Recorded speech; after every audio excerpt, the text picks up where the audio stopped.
squad at 8 a.m. on the 8th of December as a reprisal for the murder of Sean Hales and the attempted murder of Deputy O'Malley. For Christ's sake, Polly, what the hell are you talking about? The President is in the Dáil just now, with 58 elected TDs from his own party. But the real opposition is in the hills. 35 TDs who voted against the treaty and won't enter the Dáil. There's what you might call a sort of an opposition. 15 Labour members and a couple of independents.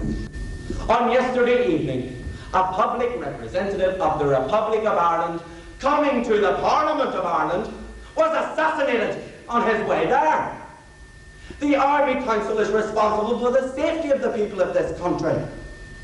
Rising to its responsibility, the Army Council represented to the government that it was necessary to take exceptional and drastic action to prevent a continuance of the policy which was begun yesterday.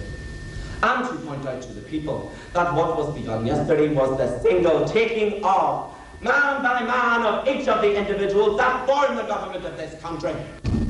Liam Mellows was a member of the Four Courts garrison. He was captured and imprisoned after the surrender of the garrison.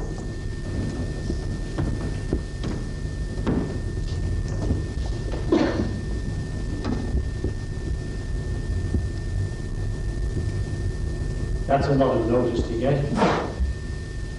And you'll be shot in 5 hours. Oh, well, it's as good a way to go as any other, I suppose. Still, I had a lot to do. That revolution has got to be stopped from getting into the hands of the banks and the big businesses. It didn't take our so-called friends long to get into their green uniforms, made for them with the same tailors that made it for the English. Apart from tailors, most of them were red. That Father McMahon disgusted me. He said it was a terrible thing for these executions to take place on the Feast of the Immaculate Conception. I said it was a terrible thing to happen any day. Irishmen shooting Irishmen. Oily little man, not straight. I told him the bishops had called us murderers, so the state was only doing what was right if they were good Catholics. Putting us up against the wall and shooting us. That took the wind out of their sails. But one thing that really made me see red was that O'Keefe had left a bottle of whiskey behind for me to get blotted before we go out. What do they think we are, animals? Well, I gave the priest the right lecture in that. Told him that whiskey had rotted our manhood. The Fenians were the first to put a stop to it. All that energy going up in whiskey views. Oh, he was very embarrassed, said it wasn't his fault. If he was the right priest, he wouldn't allow that sort of debauchery to go on among Irishmen. He wants to hear my confession.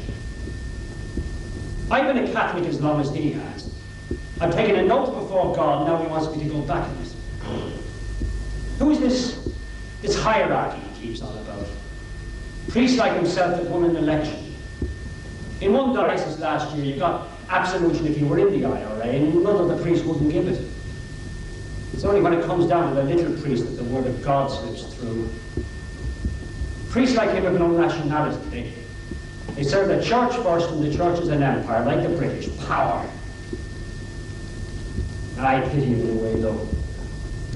The poor man is half dead with worry. He thinks I'm going to hell because I won't sign a document to deny what I hold most dear.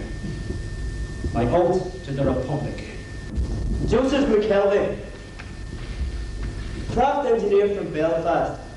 He was in command of the 3rd Northern Division of the IRA from 1919 until 1922.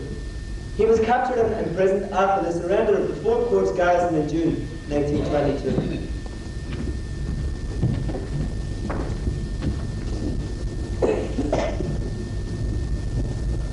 One steady shot had grazed his cheek and a little blood fell onto the white cravat.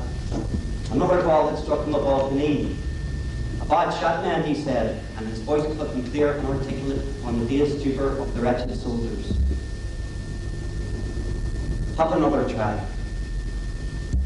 I remember saying to Padre O'Donnell, God, I hope it don't mess up any of us that way. I want a great book with God flag. It's kept me going for 3 weeks. Why do we all want to read about executions? Dog to its vomit, I don't know.